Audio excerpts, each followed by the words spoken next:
Hello friends, இது நான் உங்கள் செய்யுது. இந்த வீடியோவில் நம்ம எதை பற்றி பார்க்க போகிறோன்னா, இயக்க விதிகள் ஃபிசிக்ஸில் ஃபஸ்ட்டு லெசனாக பார்க்க போகிறோம். டே 41க்கான வீடியோ.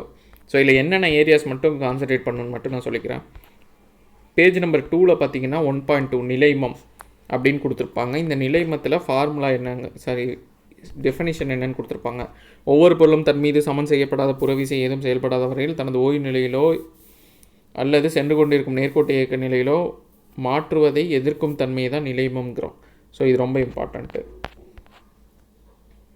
அடுத்த நிலைமத்தோட எடுத்துக்காட்டுகள் இதை கொடுத்துட்டு இது என்னன்னு சொல்லி கேட்கலாம். நீளம் தாண்டுதல் போட்டியில் உள்ள போட்டியாளர் நீண்ட தூரம் தாண்டுவதற்காக நீளம் தாண்டும் முன் சிறிது தூரம் ஓடுவதற்கு காரணம் நிலைமம். ஓடும் மகிழுந்து வலைப்பாதையில் செல்லும்போது ஒரு பக்கமாக சாய காரணமும் நிலைமம் தான். கிளைகளை உலுக்கிய பின் மரத்திலிருந்து கீழே விழும் இலைகள், பழுத்த பின் விழும் மரங்கள், இவைகள்லாம் பார்த்திங்கன்னா ஓய்விற்கான நிலைமத்திற்கு எடுத்துக்காட்டாக இருக்குது. ஸோ இதுலேயுமே சப்டைப்ஸ் இருக்கும். இயக்கத்திற்கான நிலைமத்துக்கான எடுத்துக்காட்டு, இது பார்த்திங்கன்னா திசைக்கான நிலைமத்துக்கான எடுத்துக்காட்டு, இது ஓய்வுக்கான நிலைமத்துக்கான எடுத்துக்காட்டு. ஸோ சப்டைப்ஸும் இருக்குது, அதை பார்த்துக்கோங்க. ஸோ இது 3 எக்ஸ்பிளைன் பண்ணியிருப்பாங்க. இதுக்கான எக்ஸாம்பிள் இங்கே கொடுத்துருப்பாங்க ஒவ்வொன்றுத்துக்கும். இது எல்லாமே நிலைமத்து கீழே தான் வரும். அதோட சப்டைப்ஸு கீழே என்ன வரும்னு பார்த்துக்கோங்க. அடுத்து நேர்கோட்டு உந்தம். உந்தம்னா என்னன்னு சொல்லி கொடுத்துருப்பாங்க. இயங்கும் பொருளின் நிறை மற்றும் திசை வேகத்தின் பெருக்கல் பலன் தான் உந்தம். இதோட திசைவேக திசையில் தான், திசையானது பொருளின் திசைவேக திசையில் தான் செயல்படும். இது வெக்டார் அளவு. உந்தத்துக்கான ஃபார்முலா எம்வி, ரொம்ப ரொம்ப இம்பார்ட்டண்ட்டு. அதுக்கப்புறமா எஸ்ஏயோட அலகு எம்னால கிலோகிராம், வெலாசிட்டி அப்படின்னால மீட்டர் பெர் செகண்ட், எம்எஸ் -1. நியூட்டனின் முதல் விதி ரொம்ப இம்பார்ட்டண்ட்டு. ஒவ்வொரு பொருளும் புறவிசை ஏதும் செயல்படாத வரையில் தனது ஓய்வு நிலையிலோ சீரான இயக்க நிலையிலோ நேர்கோட்டு நிலையிலோ தொடர்ந்து இருக்கும். விசைனா என்னன்னு சொல்லி கொடுத்துருக்காங்க. விசையோட வகை,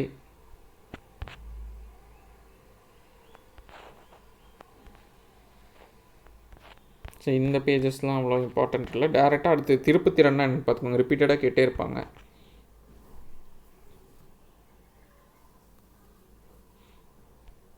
ஃபோர்ஸு, அதுக்கப்புறமா செங்குத்து தொலைவு, விசை செயல்படும் அச்சிற்கும் நிலையான புள்ளி மற்றும் விசை செயல்படும் அச்சிற்கும் இடையே உள்ள தொலைவு. இதோட பெருக்கல் பலன் தான் உங்களுக்கு டார்க்கு, திருப்புத்திறன். இதோட திசை பார்த்திங்கன்னா விசை செயல்படும் அச்சின் திசை மாற்றும் தொலைவின் தளத்திற்கு செங்குத்து திசையில் இருக்கும். இதோட அலகு நியூட்டன் மீட்டர், ரொம்ப ரொம்ப இம்பார்ட்டண்ட்டு, என்எம். கப்பல்னால் என்னென்னு கொடுத்துருப்பாங்க, இதையும் பார்த்துக்கோங்க. இரு சமமான இணை விசைகள் ஒரே நேரத்தில் ஒரு பொருளின் இருவேறு புள்ளிகளின் மீது எதிர் திசையில் செயல்பட்டால் இரட்டை விசைகள்னு பேர். அடுத்து பார்த்திங்கன்னா இரட்டைகளின் திருப்புத்திறன் அப்படின்னு சொல்லி கொடுத்துருப்பாங்க. இரட்டைகளின் தொகுப்பயன்களின் மதிப்பு சுழியாவதால் அவை நேர்கோட்டு இயக்கத்தினை ஏற்படுத்தாது, சுழல் வினையினை ஏற்படுத்தும். இதுதான் இரட்டைகளின் திருப்புத்திறன்னு சொல்லுவோம். இதுக்கான எக்ஸாம்பிள் நீர்க்குழாய் திறத்தல், மூடுதல், திருகின் சுழற்சி, பம்பரத்தின் சுழற்சி, இதெல்லாம் கொடுத்துட்டு என்னன்னு சொல்லி கேட்கலாம். அதெல்லாம் இரட்டைகளின் திருப்புத்திறனுக்கு எக்ஸாம்பிள். அடுத்து விசையின் திருப்புத்திறன், இதுக்கான எக்ஸாம்பிள் பற்சக்கரங்கள், ஏற்றப்பலகை, சீசா, திருப்பு சக்கரம், இதை ஸ்டீரிங் வீல், இதெல்லாம் திருப்புத்திறனுக்கான எக்ஸாம்பிள். நியூட்டனின் இரண்டாம் இயக்க விதி. பொருள் ஒன்றின் மீது செயல்படும் விசையானது பொருளின் உந்த வேறுபாடு மாற்று வீதத்திற்கு நேர்த்தகவில் அமையும். இந்த திசை பார்த்திங்கன்னா உந்த மாறுபாடு விசையின் திசையிலேயே அமையும்னு சொல்லியிருக்காங்க. இது விசையின் விதின்னு அழைக்கப்படுது. விசையின் விதி என அழைக்கப்படுவது நியூட்டனின் இரண்டாம் விதி. ஃபார்முலா படி பார்த்திங்கன்னா F = ma. இதுதான் ரொம்ப ரொம்ப இம்பார்ட்டண்ட்டு. நிறை இன்ட்டு முடுக்கம், விசையோட இதோட அலகு பார்த்திங்கன்னா நியூட்டன்.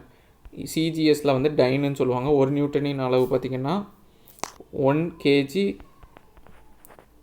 மீட்டர் வினாடி பெர் செகண்டாக m⁻⁻2 வரும். ஒரு நியூட்டனுக்கு எத்தனை டைன் ஈக்குவல்னா 10⁵5 டைனுக்கு ஈக்குவல். இது ரொம்ப இம்பார்ட்டன்ட். ஈர்ப்பியல் விசைன்னு பார்த்திங்கன்னா ஈர்ப்பியல் அலகு விசை. 1 கிலோ பொருள் பார்த்திங்கன்னா புவியின் ஈர்ப்பு முடுக்கத்திற்கு இணையாக முடுக்க விக்க தேவைப்படும் விசையின் அளவு தான் ஈர்ப்பியல் அலகு விசைன்னு பேர். அப்போது 1 கிலோ ஃபோர்ஸ் பார்த்திங்கன்னா 9.8 நியூட்டன். இது 1 கிராம் ஃபோர்ஸ் பார்த்திங்கன்னா 980 டைன். இந்த ரெண்டையும் பார்த்துக்கோங்க. கனத்தாக்கு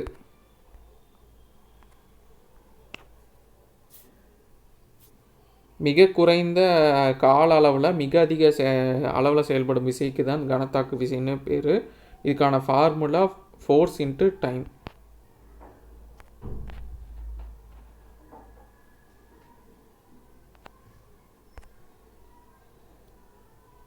விசை மற்றும் கால அளவின் பெருக்கல் பலனுக்கு சமமாக இருக்கும்.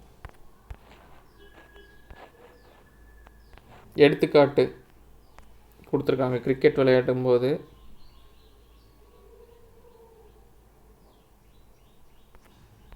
சாக்கப் சாப்பர். 3ஆம் விதி, ஒவ்வொரு வினைக்கும் சமமான எதிர்விசை உண்டு. அந்த விசை வந்து எதிர் திசையில் செயல்படும் அப்படின்னு சொல்லி கொடுத்துருப்பாங்க.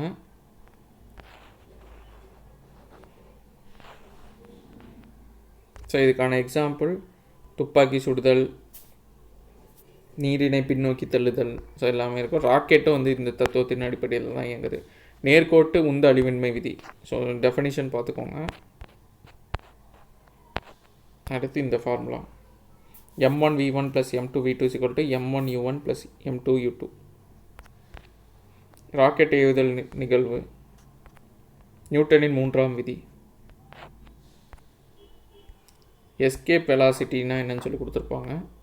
நியூட்டனின் பொது ஈர்ப்பியல் விதி. ஸோ இதுக்கான ஃபார்முலாவும் இம்பார்ட்டண்ட்டு. எதுக்கான பெருக்கல் பலனாக இருக்கும் அப்படிங்கிற பார்த்துக்கோங்க. அண்டத்தில் உள்ள பொருள்கள் ஒவ்வொரு துகளும் பிற துகள்களை குறிப்பிட்ட விசை மதிப்பில் இருக்கிறது. அவ்விசையானது அவைகளின் நிறைகளின் பெருக்கற் பலனுக்கு நேர் விகிதத்திலும், ஸோ நிறைக்கு வந்து நேர் விகிதத்தில் இருக்கும். அவை மையங்களுக்கு இடையே உள்ள தொலைவின் இருமடிக்கு, அதாவது ரெண்டுக்குமான டிஃப்ரென்ஸ் பார்த்திங்கன்னா 6ன்னா அதோட r² எதிர்த்தகவிலும் அமையும்.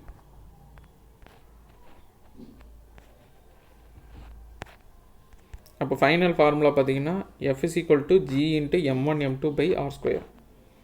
ஜியோட வேல்யூ பார்த்திங்கன்னா ஈர்ப்பியல் மாறிலின்னு பேர். 6.674 × 10⁻⁻11 நியூட்டன் m²/kg -2 பவர் -2. ஸோ இது ரொம்ப இம்பார்ட்டண்ட். புவியீர்ப்பு முடுக்கம் ஸ்மால் g.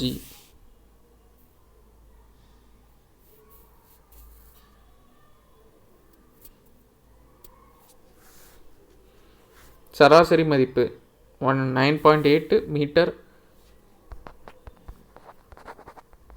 s/-2.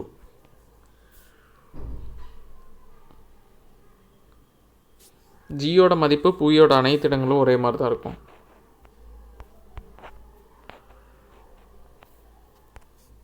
புவியீர்ப்பு முடுக்கம் ஜியோட மதிப்பு gm/r².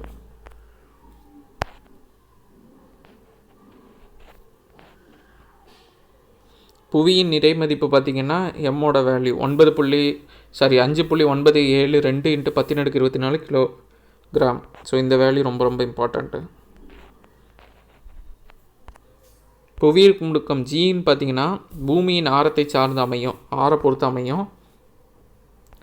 புவியின் ஆரம் ஆரோட வேல்யூ வந்துட்டு நிலநடுக்கோட்டுக்கு அதிகமாக இருக்கிறதுனால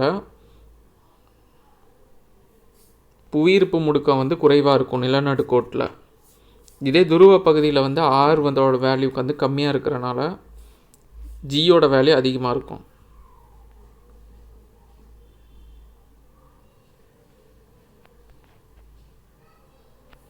உயர செல்ல செல்ல புவியீர்ப்பு முடுக்கம் கம்மியாகும். அடிக்கு ஆழத்துக்கு செல்ல செல்ல ஜியோட வேல்யூ வந்து அப்பவும் குறையும்.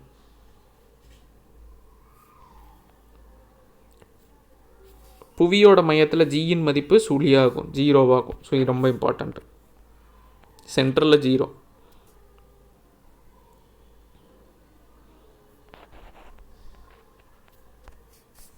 நிறைக்கும் எடைக்குமான தொடர்பு எடை = நிறை × புவியீர்ப்பு முடுக்கம். இந்த ஃபார்முலா வச்சு ரிப்பீட்டடாக சம் கேட்டுகிட்டே இருப்பாங்க. எப்படி சொல்லிடுவாங்கன்னா 60 கிலோ நிறையில் ஒருவர் வந்து பூமியில் வந்து இருக்கிறாங்க, அப்போ நிலாவில் என்ன அப்படின்னு சொல்லிட்டு இந்த மாதிரி சம்ஸ் பேஸ் பண்ணி கேட்பாங்க. அது பார்த்துக்கோங்க. நிறை கொடுத்துட்டா அதோட புவியீர்ப்பு முடுக்கத்தை வச்சு நீங்கள் வேல்யூ வச்சு பெருக்கற் பலன் படணும். பூமியோட இது பார்த்திங்கன்னா ஜி வேல்யூ வந்து 9.8. இதே நிலாவுக்கு கொடுத்துருந்தாங்க அப்படின்னா 1.625. ஸோ இதை கொண்டு போய் சப்ஸ்டியூட் பண்ணணும்.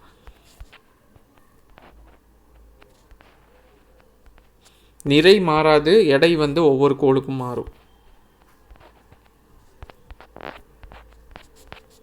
எடை இழப்பு, விண்வெளி வீரர்களின் எடை இழப்பு கொடுத்துருக்காங்க.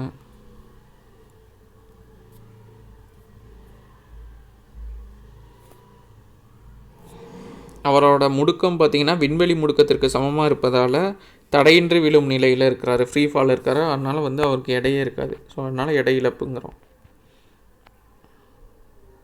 நியூட்டனின் ஈர்ப்பியல் விதிகள் பயன்பாடு எங்கெங்கே பயன்படுதுன்னு சொல்லியிருக்காங்க.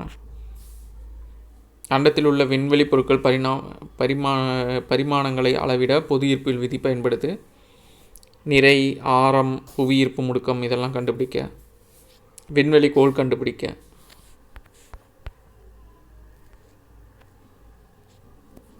விண்வெளி பொருளோட பாதையினை வரையறை செய்ய, தாவரங்களை வேர்முளைத்தல், புவியீர்ப்பு விசை சார்ந்து அமைவது புவி திசை சார்பு இயக்கம்னு அழைக்கப்படுது. இதுக்கான விதியும் இது விளக்குது. ஓகே, இவ்வளோதான். ஸோ இது இம்பார்ட்டண்ட்டாக பார்த்துக்கோங்க.